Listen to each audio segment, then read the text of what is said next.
Coach, a nice effort tonight. Congratulations. You please start us off with an opening comment. Yes, so I was pleased with the win. One of the things that we always try to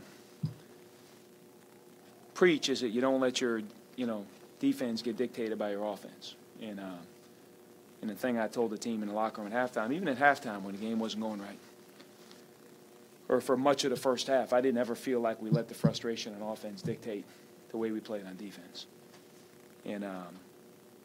And that was the thing I felt best about. And then, you know what, when the shots started falling in the second half, I thought our defensive effort was consistent all the way through. So a good win. Coach, you mentioned the slow start offensively. Did you like the looks that you were getting? Did you feel like shots just weren't falling? I thought the outside looks were great. I thought the thing that we didn't adjust to, that it was a little bit of a surprise to us how big they started, with Severado starting at the 4 and Desmond Williams starting at the 3. That's not normal for them. And we probably didn't I probably didn't prepare those guys well enough for playing against Isaiah Martin. And if you looked at halftime, we were 2 for 12 inside the arc. Our problems weren't outside the arc. We were 6 for 16, I think, from behind the arc, 38%. That wasn't the issue. The issue was we couldn't score around the basket, and we had to adjust to the shot blocker. And I thought that was the biggest difference. And when we had our greatest success, really in both halves, was in transition.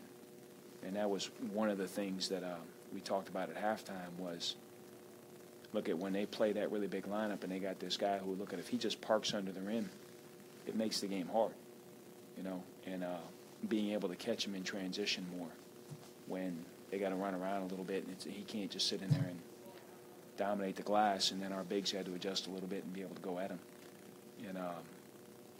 But I thought that was the difference between the first half and the second half, was really getting accustomed to, surprisingly, how much their size impacted our ability to score at the rim.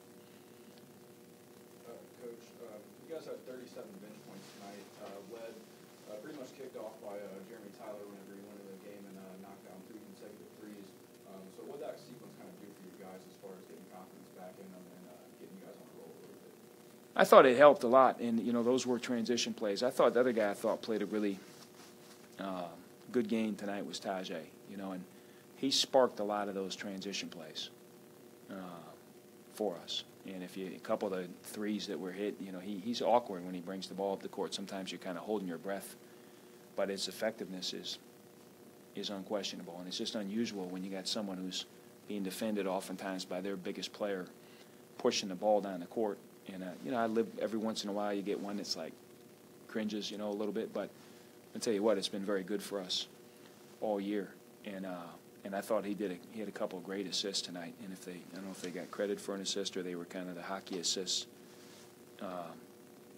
He had a couple big plays that led to threes in transition. And so I thought that stretch was really good for us, and I thought it was really sparked by our being able to score in transition. You put that tough schedule to start the season. Now that you finished the non-conference 9-4, do you like where you're at going into the conference play? Yeah, and the thing I feel good about as a coach is, we've gotten a lot better in the last 5 or 6 weeks. I feel like we're a lot better right now than we were 5 weeks ago. It's predicated by our defense. We haven't given up 1 point per possession. We've hit one time in the last 7 or 8 games. And I think it's the last 7 games. And the only team that scored 1 point per possession against us is Notre Dame at Notre Dame. And needless to say, they're an elite team on offense. And we weren't doing that, earlier in the year. We've gotten better on the defensive side of the ball. And so, yeah, I feel like we've moved in a good direction. But with that being said, it's a long season and there's a long time to play. So, obviously, we have to keep getting better. And that's the team that can improve the most between now and March is the one that gives themselves the best chance to win the conference tournament. You've had a few days to look at Eastern Michigan. How similar or how different are they from the past couple of years? Their personnel is a little different. Their style of play is not a whole lot different. And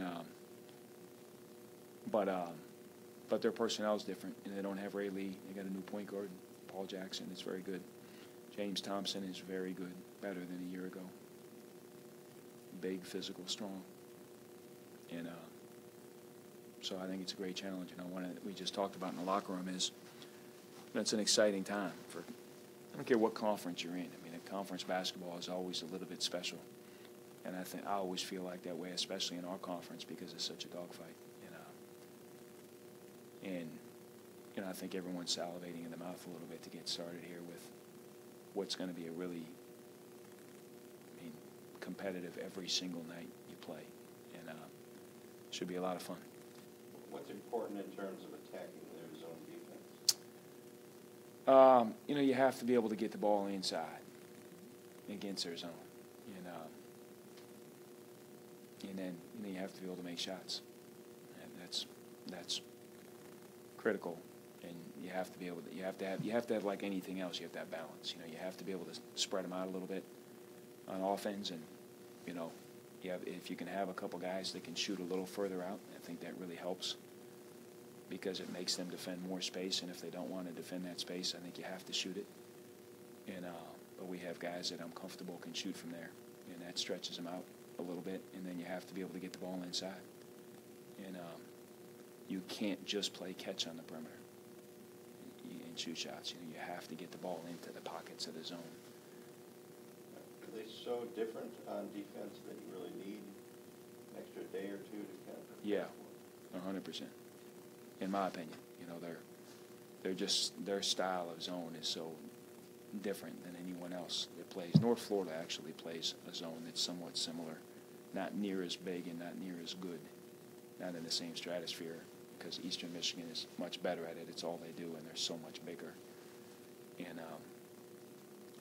but yeah, I think they're extraordinarily different, and you need time to play against it. Now, the one thing that helps us a little bit is, we have guys that have played against it.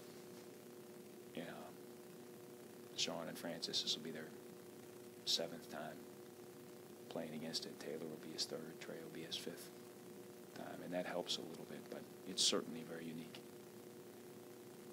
I know we talked about last Friday, this 4-game stretch that you opened up with in the conference. How important do you think that stretch is when you're facing some of the toughest teams right away? I think it's, on the one hand, I say it's really important, and the other hand, I say, they're never actually as big in March as they feel like they are in January. At the end of the day, when you look back, it's never that game that made or broke you that you might have felt like it did. But, they're all important. We play at, Bowling Green and at Miami and at Kent, they're all going to be important too. And so we would love to get off the great start, and I think it matters a lot that it's at home because, in the league, you don't want to lose home games. But that being said, we can only control our part of it, and that's make sure we're prepared and organized and compete to the best of our ability. Anything else? All right, Coach.